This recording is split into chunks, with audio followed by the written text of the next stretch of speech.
The wind howled like a wounded beast, driving snow and ice against my face as I trudged through the blinding white landscape.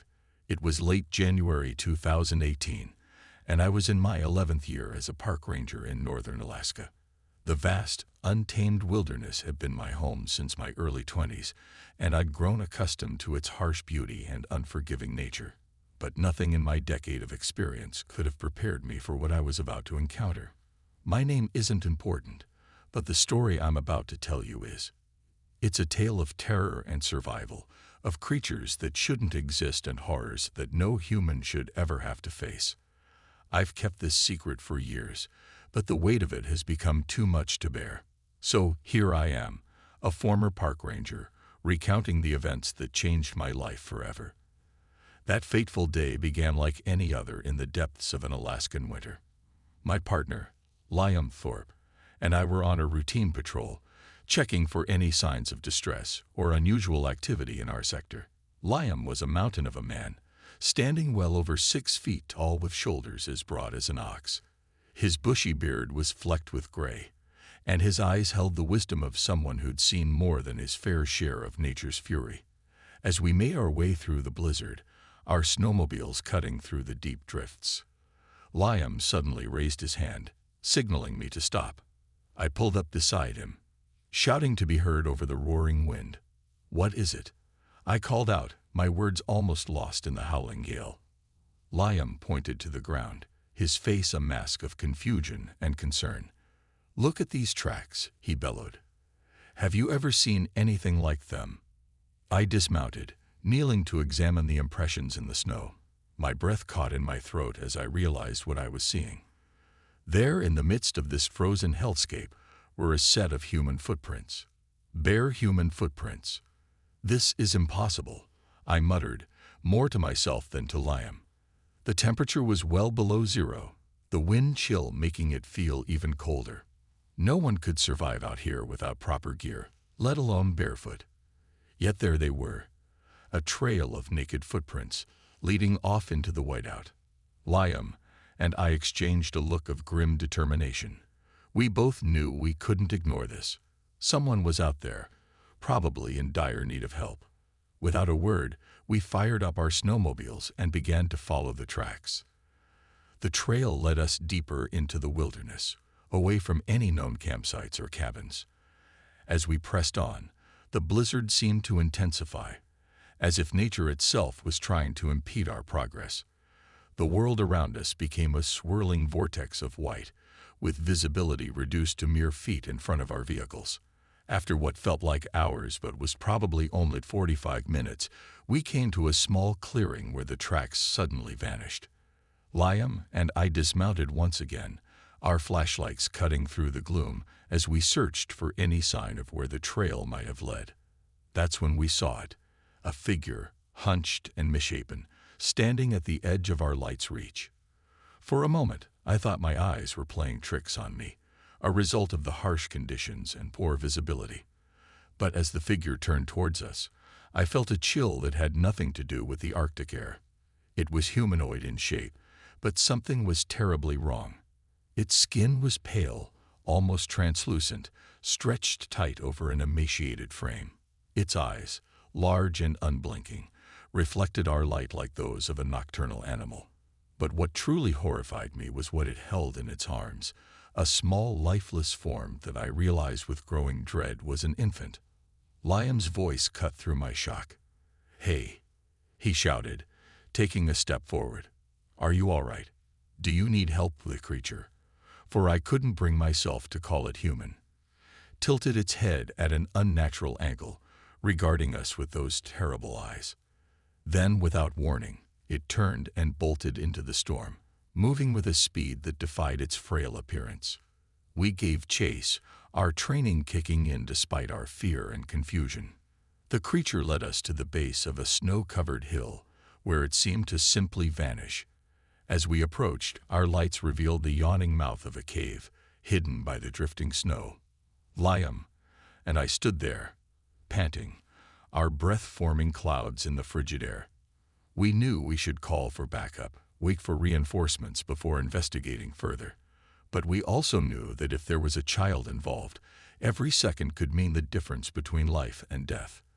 With a shared nod of understanding, we switched on our helmet-mounted lights and stepped into the darkness of the cave. The howling of the wind faded behind us, replaced by an eerie silence broken only by the crunch of our boots on the rocky ground. As we ventured deeper, I couldn't shake the feeling that we were descending into something far more terrifying than a simple cavern. Little did I know, we were about to uncover a horror beyond imagination, a secret hidden beneath the frozen tundra that would change our lives, and potentially the world, forever. The blizzard that had led us here now seemed like a gentle breeze compared to the storm we were about to face. As Liam and I ventured deeper into the cave, the biting cold of the Alaskan blizzard gave way to an unexpected warmth. The change was gradual at first, but soon became unmistakable. The icy air that had nipped at our faces was replaced by a humid atmosphere that clung to our skin, making our heavy winter gear feel suddenly oppressive. Our helmet lights cut through the darkness, revealing walls slick with moisture. I ran my gloved hand along the rough surface, feeling the warmth emanating from the rock itself. "Liam," I whispered, my voice echoing softly in the confined space. "Something's not right here. These caves shouldn't be this warm." Liam nodded, his bushy beard glistening with condensation. "Geothermal activity, maybe," he suggested, but the uncertainty in his voice betrayed his doubt. We both knew that while Alaska had its share of geothermal areas, nothing in our records indicated such activity in this region. As we pressed on, the cave began to widen, opening into a vast chamber that stretched beyond the reach of our lights. The floor sloped gently downward, leading us further into the earth's embrace. It was then that I noticed the first signs of the cave's most unsettling feature, a soft purple glow emanating from patches of what appeared to be some kind of mold clinging to the walls and ceiling. "What in the world?" I murmured, approaching one of the glowing patches. The bioluminescent fungi pulsed gently, casting an eerie, otherworldly light throughout the cavern. In all my years as a ranger, I'd never seen anything like it. The sight was both beautiful and deeply unnerving. Liam's sharp intake of breath drew my attention. "Look," he said, pointing to the far side of the chamber.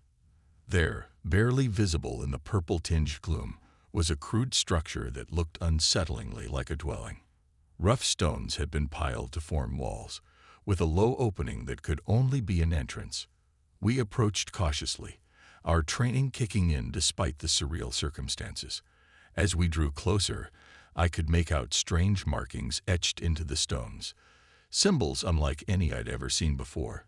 They seemed to writhe and shift in the pulsing light of the bioluminescent mold, creating an illusion of movement that made my head spin. Just as we reached the entrance of the structure, a sound echoed through the chamber, a high-pitched, chittering noise that set my teeth on edge. Liam and I froze, our eyes scanning the darkness beyond the reach of our lights. The sound came again, closer this time, accompanied by the scraping of something hard against stone. Suddenly, a figure emerged from the shadows. At first glance, it appeared human, but as it stepped into the purple glow, I felt my breath catch in my throat. The creature was humanoid in shape, but its skin was a pale, almost translucent white. Its large, pupil-less eyes reflected the bioluminescent light, giving it an alien, insectoid appearance. This, I realized with a jolt of terror, must be one of the keepers we'd been unwittingly pursuing. Before we could react, more figures appeared, surrounding us with unnatural speed and silence. They were similar in appearance to the first, but each bore subtle differences, some taller, some more muscular, all equally terrifying in their otherness. Liam's hand moved slowly towards his sidearm, but I placed a restraining hand on his arm. We were outnumbered, and in this strange environment, I wasn't sure our weapons would be of much use anyway. "Easy," I whispered, trying to keep my voice steady. "Let's not make any sudden moves." As if in response to my words, the chittering sound came again. But this time, it didn't come from the pale humanoid surrounding us. It emanated from deeper within the cave system, a sound so alien and terrifying that it made the hairs on the back of my neck stand on end. The keepers reacted to the noise, their heads turning in unison towards its source. In that moment of distraction, I noticed movement from the corner of my eye. Another creature was emerging from the shadows, but this one was different. Larger, more insectile, with multiple legs and wicked-looking claws. Its exoskeleton gleamed dully in the purple light as it skittered towards us with terrifying speed. "Run!" I shouted, all thoughts of caution forgotten in the face of this new threat. Liam and I bolted, pushing past the startled keepers and deeper into the cave system.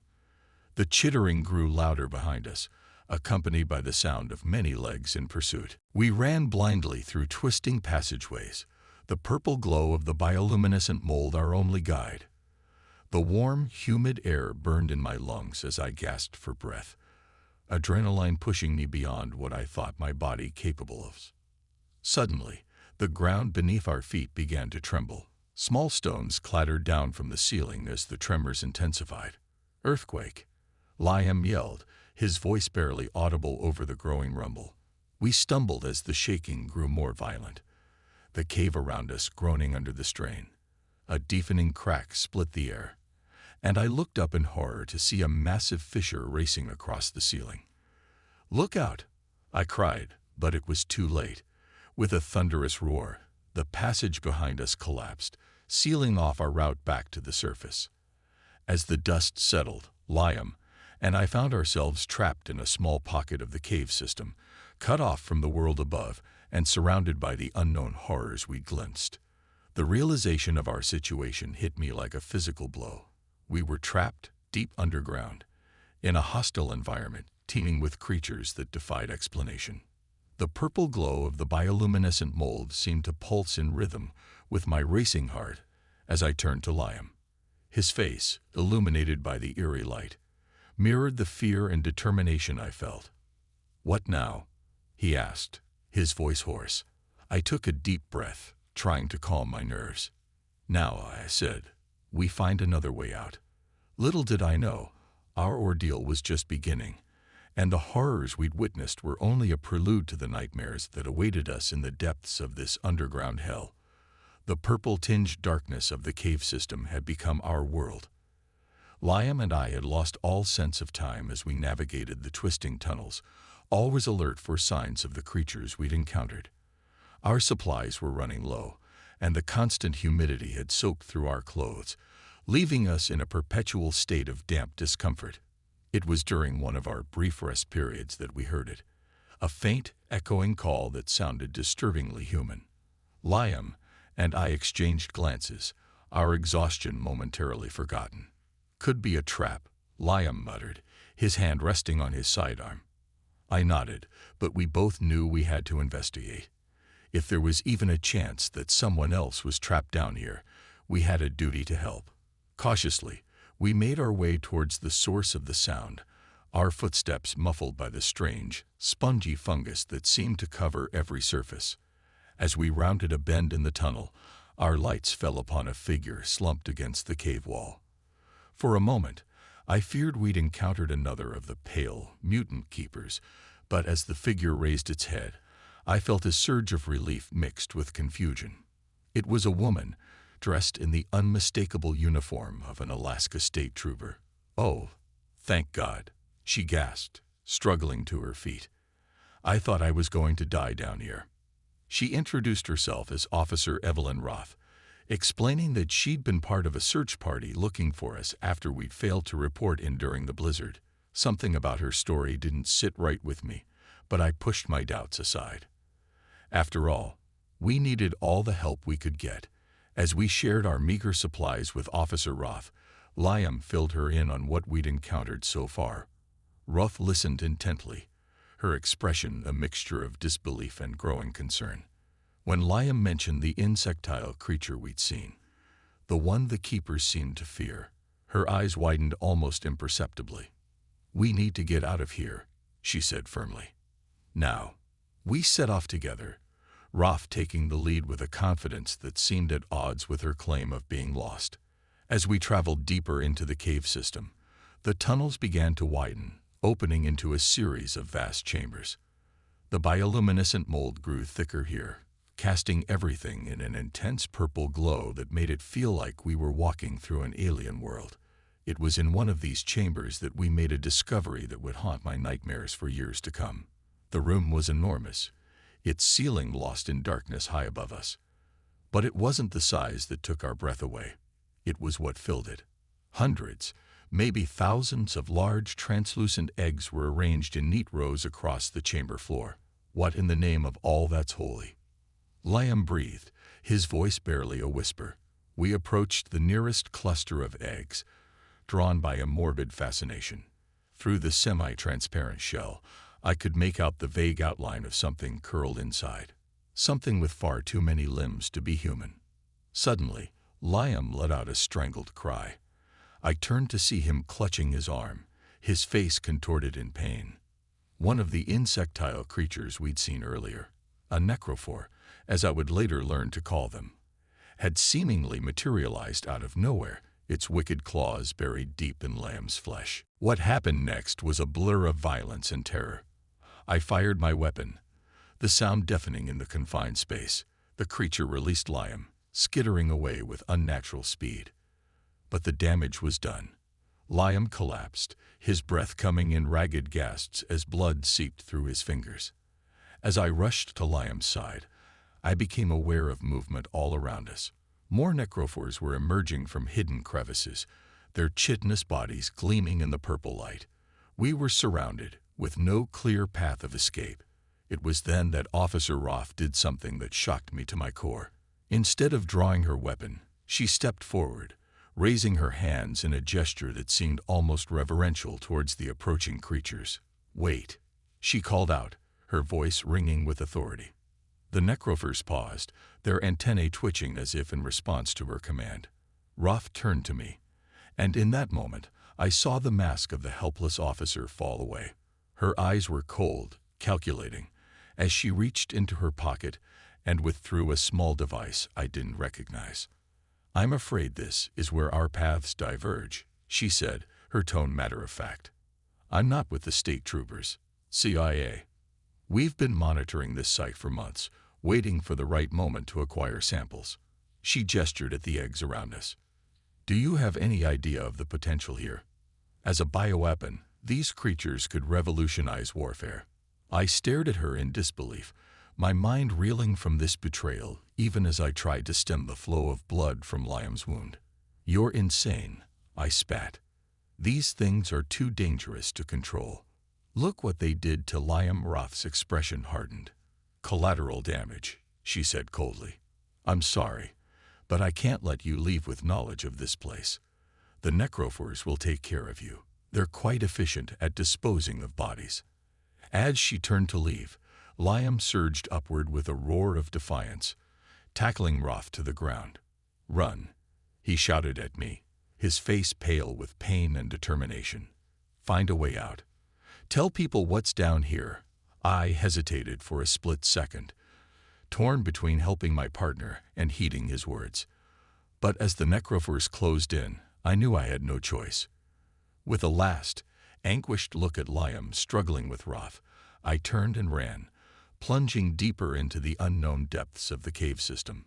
Behind me, I heard Liam's scream cut short, followed by the terrible chittering of the necrophores. Tears streamed down my face as I ran, my heart pounding with grief and terror. I had lost my partner, my friend, to the machinations of a government agent and the claws of monsters that shouldn't exist. As I fled through the twisting tunnels, I made a silent vow. I would find a way out of this underground hell. I would expose the truth about what lay beneath the Alaskan wilderness. And somehow, someway, I would make sure Liam's sacrifice wasn't in vain. But first, I had to survive. And as the sounds of pursuit echoed behind me, I realized that my ordeal was far from over. The true horrors of the cave system were yet to be revealed, and I was now alone in facing them. The purple-hued darkness of the cave system had become a suffocating presence, broken only by the eerie glow of the bioluminescent mold that seemed to mock my every step. I don't know how long I ran, driven by pure adrenaline, and the primal fear of the chittering sounds that echoed behind me. Eventually, my legs gave out, and I collapsed in a small alcove, my chest heaving as I fought to catch my breath.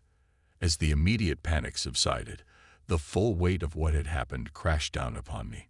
Liam was gone. My partner, my friend, the man who'd had my back for years in this unforgiving wilderness, had sacrificed himself so I could escape. And for what? To be hunted through this underground labyrinth by creatures that defied explanation, all while a rogue CIA agent plotted to weaponize them. I allowed myself a moment of grief, silent tears cutting tracks through the grime on my face. But I knew I couldn't afford to wallow in despair.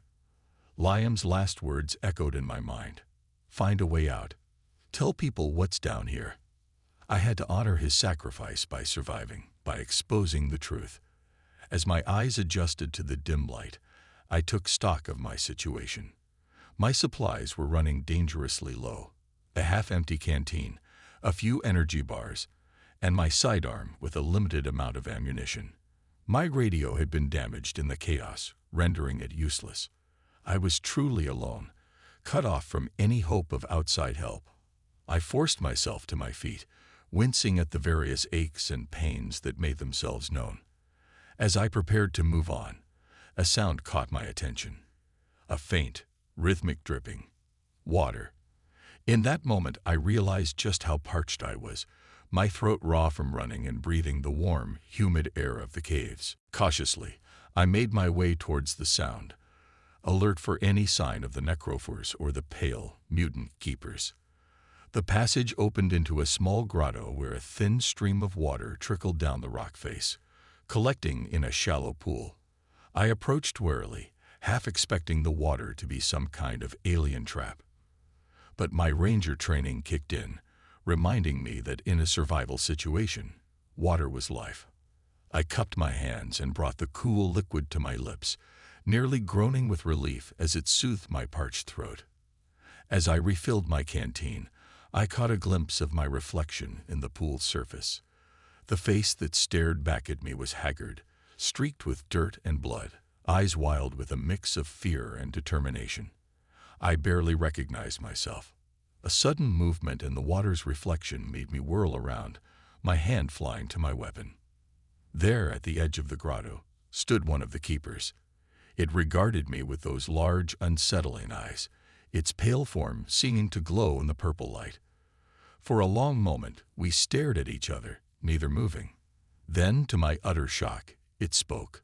The sound was unlike anything I'd ever heard, a series of clicks and whistles that somehow coalesced into recognizable words.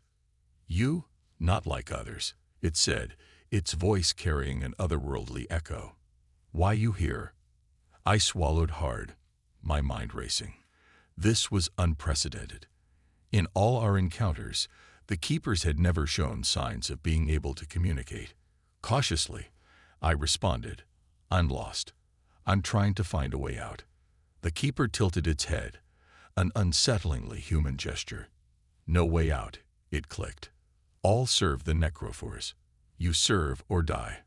A chill ran down my spine at its words. My friend, I said, thinking of Liam. He was hurt by a necrophore. Is he? I couldn't bring myself to finish the question. The keeper's expression remained impassive, but I sensed a flicker of something. Pity, perhaps, in its large eyes. Necrophore venom. No cure, it chittered. Death or change. Always painful. My heart sank. I had held on to a faint hope that somehow Liam had survived. But now, faced with this grim reality, I had to accept the truth. Liam was gone, and even if by some miracle he had survived the initial attack, he was facing a fate possibly worse than death. As if sensing my despair, the keeper moved closer. You different, it repeated. Maybe. Help you. But dangerous. Necrophores not like outsiders. I weighed my options quickly. Trusting this creature went against every instinct I had, but I was out of alternatives. Please, I said, hating the desperation in my voice. I need to get back to the surface. There's a woman. She wants to use the necrophores as weapons. I have to stop her. The keeper recoiled at the mention of weapons, its clicks becoming more agitated. Bad. Necrophores not for outside. Must stay here. Balance. Before I could respond, a familiar chittering echoed through the cavern. The keeper's head snapped towards the sound, its body tensing. They come, it hissed. You hide. I lead away. Without waiting for my response, the keeper darted out of the grotto, its pale form quickly swallowed by the darkness. I hesitated for a split second before diving behind a cluster of rock formations, making myself as small as possible. Moments later, I heard the skittering of multiple legs on stone. Through a small gap in the rocks, I watched as several necrophores entered the grotto, their insectile bodies moving with terrifying grace. They paused, antennae twitching, clearly sensing that something was amiss. Just when I thought discovery was inevitable, the keeper reappeared at the grotto's entrance. It made a series of complex clicks and whistles, gesturing with its elongated fingers. To my amazement, the necrophores seemed to respond, turning away from my hiding spot and following the keeper out of the grotto. I remained hidden for what felt like hours, my heart pounding so loudly I was sure it would give me away. Finally, when the sounds of the necrophores had long faded, I emerged from my hiding place on shaky legs. I stood there, trying to process what had just happened. I realized that the situation was far more complex than I had initially thought. The keepers weren't simply mindless servants of the necrophores. They had their own agenda, their own understanding of the delicate balance in this underground ecosystem. With a deep breath, I gathered my resolve. I had to find a way out, not just for my own survival, but to prevent the horrors of this place from being unleashed on the world above. And perhaps in doing so, I could find a way to honor Liam's memory and ensure that his sacrifice wasn't in vain. As I set off once more into the twisting passages, I couldn't shake the feeling that I was being watched. Whether by keeper, necrophore, or something else entirely, I couldn't say. But one thing was certain. My journey through this underground hell was far from over, and the true tests of my survival were yet to come. Time lost all meaning in the depths of the cave system. Days blended into nights, marked only by my fitful attempts at sleep, and the constant, gnawing hunger that had become my constant companion. I had long since lost track of how long I'd been wandering these purple-lit tunnels, but I estimated it had been at least 2 weeks since I'd last seen the sky. My supplies had dwindled to almost nothing. The energy bars I'd rationed so carefully were gone, and I'd resorted to scraping a mossy growth from the cave walls. A risky gamble, but one born of desperation. The taste was foul, but it seemed to provide some sustenance without making me sick. Small mercies, I supposed. Water, at least, was less of a problem. I discovered several underground streams and pools, their surfaces reflecting the eerie bioluminescence that had become my world. Each time I drank, I half expected to be poisoned or transformed into some cave-dwelling monstrosity, but so far, I remained stubbornly, painfully human. As I traversed the labyrinthine passages, I began to notice patterns in the cave system's layout. Certain tunnels seemed to spiral downward, leading to warmer areas where the necrophore eggs were most abundant. Others climbed upward, offering tantalizing hints of fresher air before inevitably looping back on themselves. It was maddening, like being trapped in an Escher painting made flesh. During my journey, I encountered more of the pale, mutant keepers. Sometimes they would watch me from afar, their large eyes reflecting the purple light like eerie beacons in the darkness. Other times, they would scurry away at my approach, chittering in their strange language. The one who had helped me earlier never reappeared, and I often wondered if it had paid a price for its assistance. It was during one of my explorations that I stumbled upon something unexpected. A crude living area, clearly used by the keepers. Rough stone shelves held what looked like primitive tools and vessels, while a central area contained what I could only describe as a communal sleeping pit, lined with a soft fungal growth. As I examined the area, my ranger instincts kicking in despite the surreal circumstances, I noticed something that made my blood run cold. There, half hidden behind a stone outcropping, was a tattered backpack, unmistakably human in origin. With trembling hands, I pulled it out, a mix of hope and dread coursing through me. Could this belong to another lost soul, trapped down here like me? Or was it a grim reminder of someone who hadn't been as lucky? As I opened the bag, a small notebook fell out. The cover was water-stained and warped, but I could just make out a name scrawled in faded ink. Property of Dr. Elena Volkov, Geological Survey Team. I flipped through the pages, my heart racing. Most of the entries were indecipherable, either due to water damage or written in a hasty scrawl I couldn't decipher. But one page, near the end, was clear enough to read day 37, I think. The caves go deeper than we ever imagined. Thermal readings off the charts. But it's not just the heat. There's something alive down here. Something old. God help me, I don't think we're supposed to be here.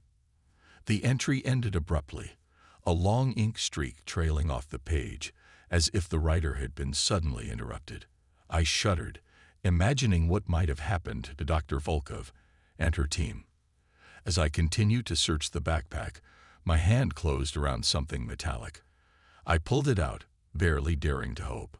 And there it was, a satellite phone. My excitement was short-lived, however, as I realized the battery was long dead. But still, it was the first piece of modern technology I'd seen in weeks, and it represented a tangible link to the world above.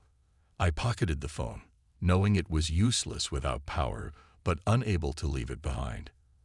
As I did so, I heard a now familiar chittering sound echoing down the passage. Necrophers. And they were close. I quickly shouldered the backpack, grateful for its meager contents, and prepared to flee. But as I turned to leave, my foot caught on something half buried in the fungal growth of the sleeping pit. I stumbled, catching myself against the wall, and looked down to see what had tripped me. It was a bone. Human, unmistakably. And it wasn't alone. As my eyes adjusted, I realized with growing horror that the entire pit was filled with them. A macabre nest of skeletal remains hidden beneath the fungal covering. The chittering grew louder, snapping me out of my horrified trance. I bolted from the keeper's dwelling, my mind reeling from what I'd discovered.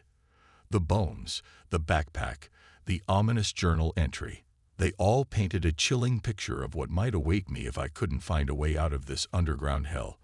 As I ran through the twisting passages, the sound of pursuit growing ever closer, I couldn't shake the image of those bones from my mind. How many others had been lost down here? How many had died, their remains becoming nothing more than bedding for the very creatures that had killed them? The weight of my isolation pressed down on me like a physical force.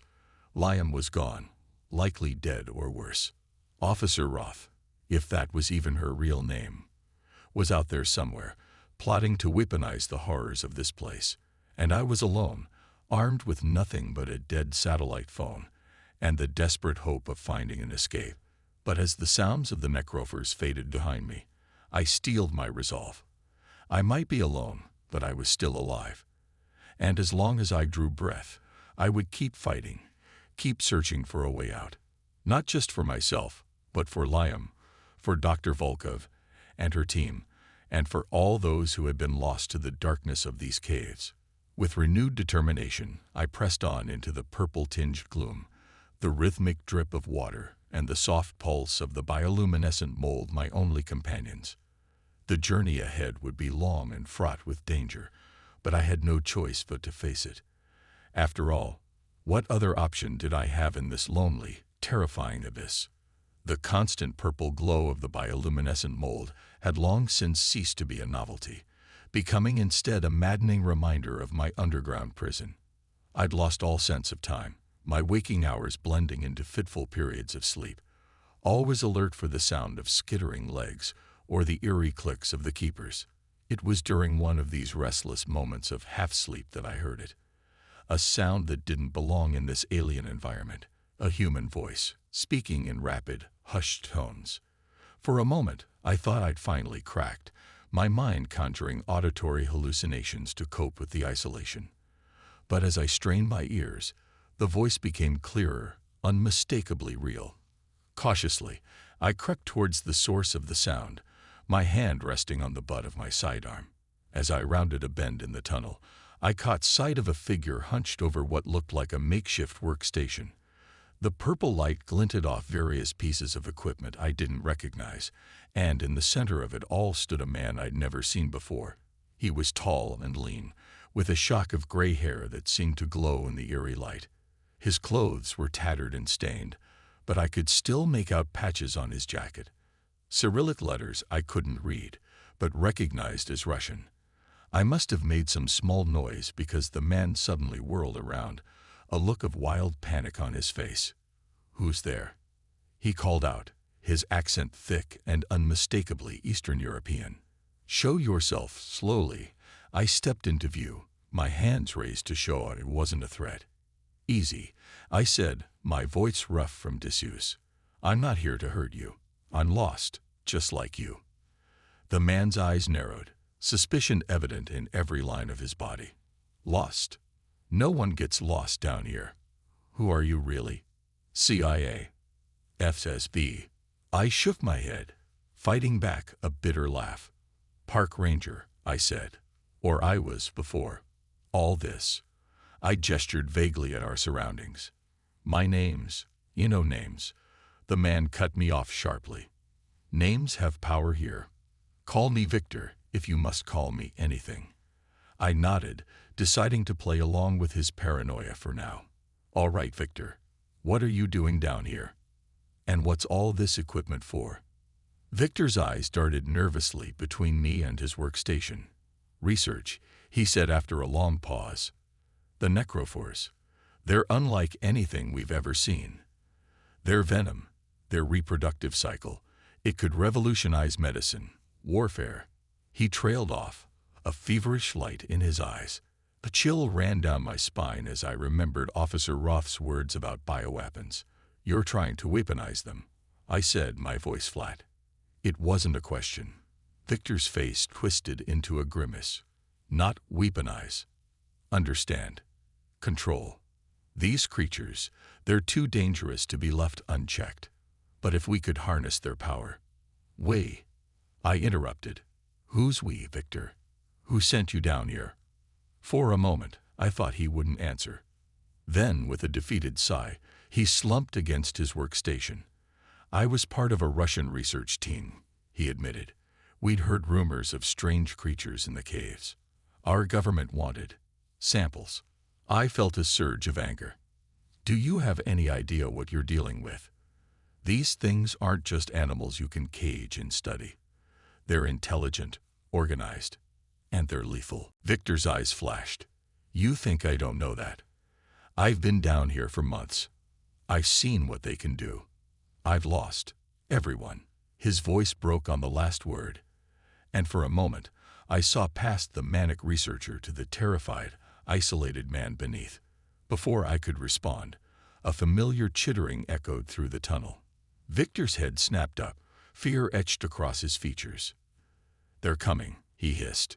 "Quick, help me pack up.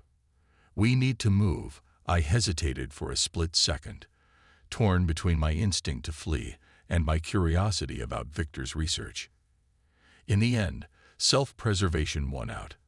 I grabbed what I could: vials of strange, glowing liquid, notebooks filled with cramped writing, and shoved them into my pack. We ran through the twisting passages, the sound of pursuit growing ever closer. Victor led the way, seeming to know the layout of this section of the caves. As we rounded a corner, I saw why. Ahead of us was a small chamber, clearly set up as a living space. Bedroll, supplies, even a jury-rigged water filtration system. "My base camp," Victor panted as we burst into the room. "We should be safe here for a while. The necrophores avoid this area." As we caught our breath, I took stock of our surroundings. Victor's base camp was a treasure trove of information. Maps of the cave system covered one wall, dotted with notes and symbols I didn't understand. Shelves lined another wall, filled with jars containing preserved specimens, some recognizably from necrophores. others utterly alien. "What is all this?" I asked, gesturing at the specimens. "How did you manage to collect so much?" Victor's expression darkened. "Not easily," he said, "and not without cost. But it was necessary. You've seen what these creatures can do. Imagine if we could replicate their abilities. Their healing factor alone could save countless lives." I shook my head, remembering Liam's fate. "Their healing factor turned my partner into one of them," I said bitterly, "or killed him. I'm not sure which is worse." Victor's eyes widened. "Your partner was infected. Recently?" When I nodded, he rushed to one of his shelves, rifling through vials and containers. "This could be the breakthrough I've been waiting for. If the transformation is still in progress." I grabbed his arm, anger flaring. "Liam's not your lab rat," I growled. "And neither are the rest of these creatures, don't you see? This is exactly why they're hunting us. We're invading their home, trying to exploit them." Victor pulled away, his face a mask of frustration and desperation. "You don't understand. This research could change everything. Yes, it's dangerous. Yes, there are risks. But the potential benefits." His words were cut off by a deafening roar that shook the very walls of the chamber. We both froze, our argument forgotten in the face of a new, terrifying threat. "What was that?" I whispered, my hand instinctively going to my weapon. I've never heard the necrophores make a sound like that before. Victor's face had gone pale, his eyes wide with a fear that went beyond anything I'd seen from him so far. "That," he said, his voice barely audible, "was not a necrophore. That was something much, much worse." As if in response to his words, the roar came again, closer this time. The ground beneath our feet trembled, and in the distance, I could hear the panicked chittering of fleeing necrophores. Victor began throwing supplies into a pack with frantic energy. "We need to leave," he said, his earlier bravado completely gone. "Now, there are things in these caves that even the necrophores fear. Things I've only glimpsed in the deepest, darkest chambers." As we prepared to flee once more into the twisting tunnels, I couldn't shake the feeling that we were about to face something far beyond our understanding. The secrets of the deep were unraveling around us, and I feared that neither Victor's science nor my survival skills would be enough to save us from what was coming. The roar that shook the cavern still echoed in my ears as Victor and I fled through the twisting passages. The Russian scientists' earlier bravado had evaporated, replaced by a wild-eyed panic that I found more terrifying than anything I'd encountered so far. If something could frighten a man who'd spent months studying the necrophores, I didn't want to imagine what we were running from. Our flight through the cave system was a nightmare of purple-tinged shadows and heart-stopping near misses. More than once, we had to backtrack as passages collapsed behind us, the entire underground world seeming to shift and groan around us. The bioluminescent mold pulsed with an intensity I'd never seen before, as if it too sensed the danger that pursued us. "We need to get to the surface," Victor panted as we paused to catch our breath in a small alcove. "There's an old lava tube that leads upward. I've never been able to reach the end, but it might be our only chance." I nodded, too winded to speak. As we set off again, I couldn't help but think of Liam, of Officer Roth, of all the others who'd been lost in this subterranean hell. Would we join them? Or would we be the ones to finally break free, to warn the world above of the horrors that lurked beneath their feet? The lava tube Victor had mentioned was a near-vertical shaft that disappeared into darkness above us. The walls were smooth, offering few handholds, and slick with moisture. It would be a brutal climb. But as another earth-shaking roar echoed through the caves, I knew we had no choice. "I'll go first," I said, shouldering off my pack to lighten the load. "I've got more climbing experience." Victor nodded, his face pale in the purple light. As I began to ascend, I could hear him muttering in Russian, perhaps a prayer or simply the ramblings of a man pushed to his mental limits. The climb was every bit as grueling as I'd feared. My muscles screamed in protest, weeks of malnutrition and constant stress having taken their toll. More than once, I nearly lost my grip on the slippery rock face. But the thought of what awaited us below drove me onward, fear and determination lending strength to my exhausted body. We had climbed for what felt like hours when I heard Victor cry out below me. I looked down to see him clinging to the wall, his face a mask of terror. A pale, elongated arm had emerged from a crevice, its fingers wrapping around Victor's ankle with terrifying strength. "Help me!" he screamed, his free leg kicking wildly at his unseen assailant. I could see more arms emerging now, the keepers swarming up from the depths like a tide of living ivory. For a moment, I was paralyzed with indecision. To climb down would mean certain death for both of us. But could I really abandon Victor to his fate? As I watched, horror-struck, I saw something change in the Russian's eyes. The panic faded, replaced by a grim resolve. "Go," he shouted up at me. "Tell the world what's down here. Don't let them bury the truth." With that, he released his grip on the wall, allowing the keepers to pull him into the crevice. His scream echoed through the shaft, quickly swallowed by the darkness. Grief and guilt warred within me, but survival instinct won out. I turned my face upward and continued to climb, Victor's final words ringing in my ears. The sounds of pursuit faded below me, but I didn't slow my pace. I climbed until my arms felt like lead, until each breath was a ragged gasp torn from my lungs. Just when I thought I couldn't go on, my hand grasped empty air instead of rock. I hauled myself over the edge, collapsing onto a floor of snow. Real, honest-to-God snow. I lay there for a moment, my mind struggling to process what my senses were telling me. The purple glow of the caves had given way to the soft, gray light of an overcast sky. The air was thin and bitingly cold, a shock after weeks in the humid warmth of the underground. I had made it. Against all odds, I had escaped the underworld. As the realization sank in, a hysterical laugh bubbled up from my chest. I was alive. I was out. But as quickly as it had come, the elation faded, replaced by a bone-deep weariness and a crushing sense of loss. Liam, Victor, all the others who had died in those caves, their faces flashed before my eyes, a grim reminder of the cost of my survival. Slowly, painfully, I dragged myself to my feet. I was on a snow-covered slope, the entrance to the lava tube a dark wound in the white expanse.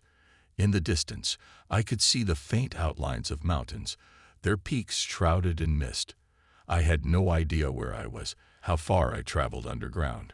But I was out. That was all that mattered for now.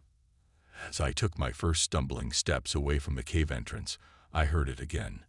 That bone-shaking roar that had driven us to this desperate climb. It was distant now, muffled by layers of rock, but unmistakable. Whatever monstrous thing lurked in the deepest recesses of the cave system, it was still down there, waiting. Growing stronger, perhaps, I turned my back on the cave and began to walk. I didn't know where I was going, but I knew what I had to do. I had to find civilization, had to warn them about what lay beneath the frozen tundra, about the necrophores, the keepers, and the even greater horrors that dwelled in the depths. The wind howled around me, carrying with it the faint echo of chittering sounds that might have been my imagination or might have been all too real. But I didn't look back. I couldn't. My journey through the underworld was over. But I knew, with a certainty that chilled me more than the Arctic air, that the true battle was just beginning.